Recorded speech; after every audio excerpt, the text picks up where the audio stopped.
Hey, you guys, welcome back to FedBiz Exchange. I'm Michelle Brown, your coach and your mentor.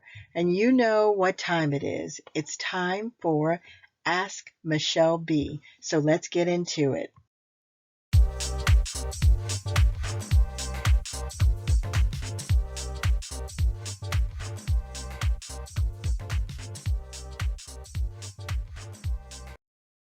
Today's question is from Christopher B.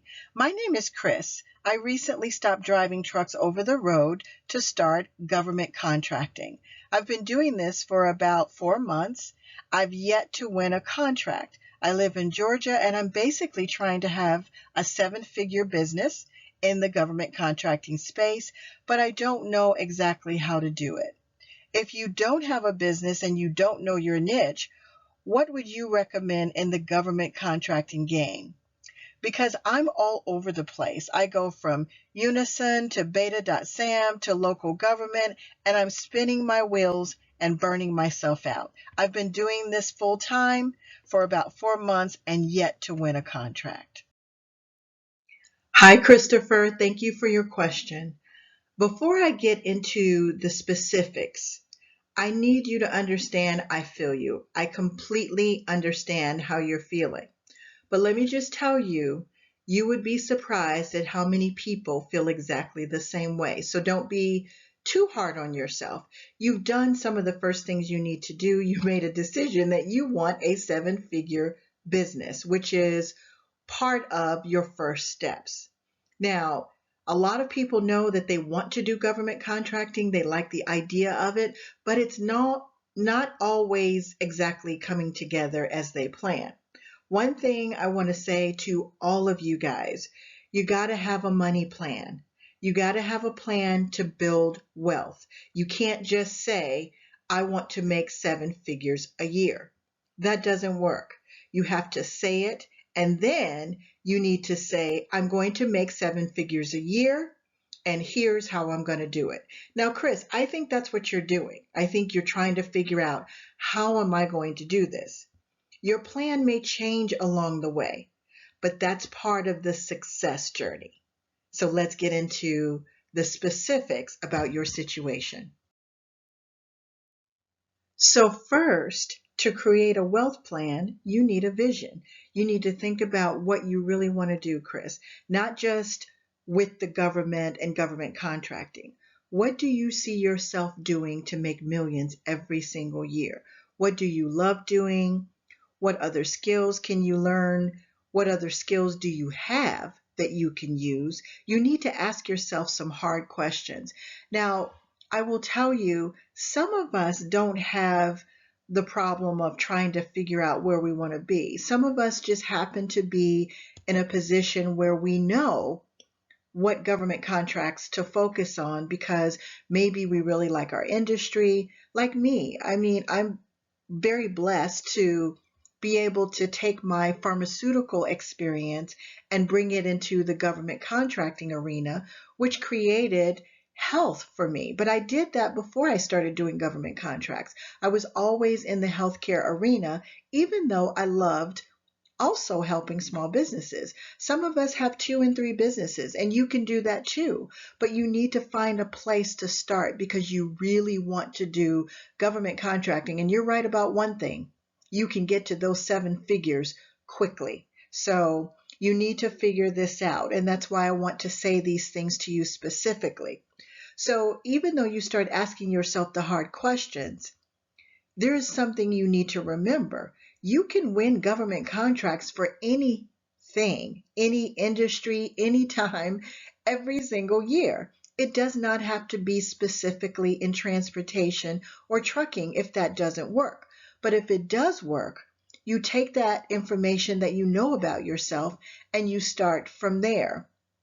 One of the things you're missing, I think, is that you're not doing your due diligence, but I'll get to that. You haven't done your homework. That's why you're going around in circles. So you need to ask yourself questions like, before you go back to FBO and beta.sam.gov and all of that, you need to ask yourself questions like, do I really like driving trucks?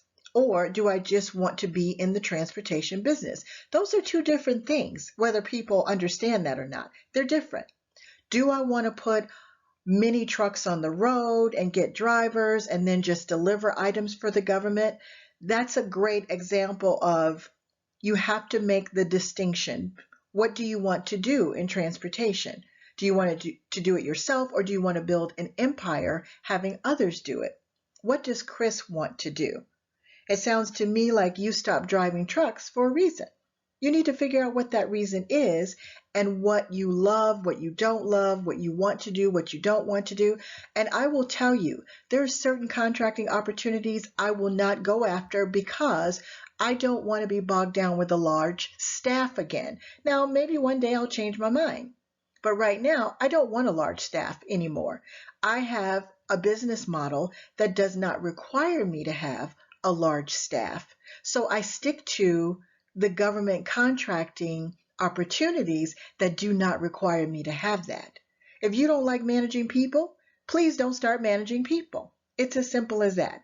Then, once you ask yourself these questions, the second thing you need to do is take that information about yourself and create a vision for yourself, because you have to create that vision and see yourself doing these things, even if it is with trucking and transportation, to build your seven-figure income. And then you need to do your homework. So that's number 2. So first, figure out, who is Chris? What does Chris want? What does Chris like to do? What does Chris want to do? If that's trucking, stick with trucking, okay? Just figure out how you want to be in the trucking business. But then you need to do your homework. You need to do your research. You need to go to USA Spending to see what's out there in transportation, okay? You have to take just a couple of days to do some research. A lot of people are not doing that, but I know you didn't know exactly where to start.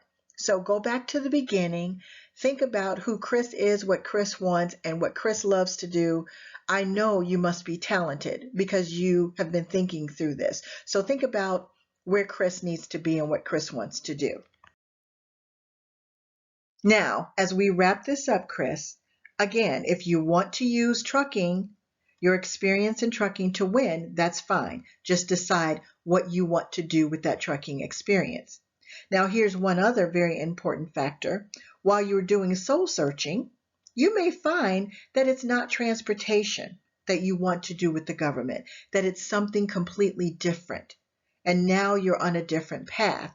And I would say you should write these things down in a book, because a lot of times when we write these things down and we come back to look at them, our vision starts to make sense. You need to stop looking at this as a seven-figure situation and take a step back and look at this as a business with a future, not just something to make money. You're building wealth. So there has to be a strategy behind it. You have to feel it. There has to be a vision with it. So you need a real business model. You need a vision for your business. And then those things will help you to determine how to build your seven-figure income for your business. Once you decide what you want, then you can do your due diligence and your market research. Right now, you're struggling because I believe you're putting the cart before the horse. You're doing the looking for opportunities, but you're not even sure what you're looking for. So you can't do that without a vision, without feeling what you're trying to do or feeling your way through it. Because if you do these things, you'll get the right answers. You might decide that you want to sell chairs, or you want to sell cars to the government, or you want to sell office supplies. It may not be transportation, but you have to go through this process. Once you ask yourself the hard questions and you say, yeah, I could see myself doing that, or yes, I want to stick to transportation, then you start building the vision, and then you start creating a business model, and then you do the research with the government, because now it's easy for you to find where the buyers are, get your codes right, your NAICS codes and your PSC codes, and find the agencies that will buy from you. That's how it works. Then the next thing you know, you're seeing all kinds of opportunities, you're getting new ideas, and not only do you have one business idea for your government contracts, you have 2, 3, or 4. And that's how it works.